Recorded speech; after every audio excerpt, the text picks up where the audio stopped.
ଗଛରେ ପୋକ ଲାଗିଥିଲା ବୋଲି ସେତେବେଳେ ଜଣା ପଡେ, ଯେତେବେଳେ ଗଛଟା ଧରାଶାୟୀ ହେଇଯାଏ।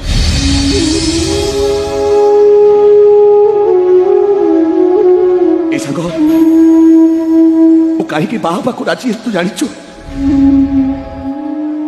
କେବଳ ମୋ ମାମାକୁ ବଞ୍ଚେଇ ରଖିବା ପାଇଁ,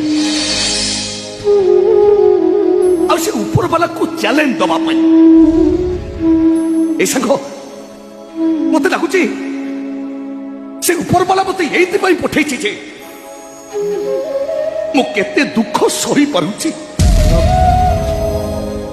ମୁଁ ବି ତାକୁ ଦେଖେଇ ଦେବାକୁ ଚାହେଁ। ସାଙ୍ଗ, ଏ ସତ୍ୟ ସାମନ୍ତକୁ ଯେତେ ଜୋରରେ ଚାପୁଡା ମାରିଲେ ବି ସେ ସହିପାରିବନି। ସାଙ୍ଗ, ହସି ହସି ସବୁ ସହିପାରିବ।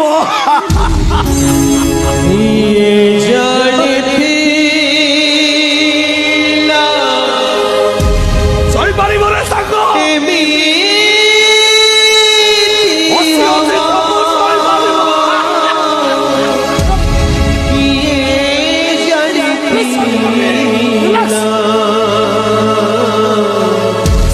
Sago, please. Sago.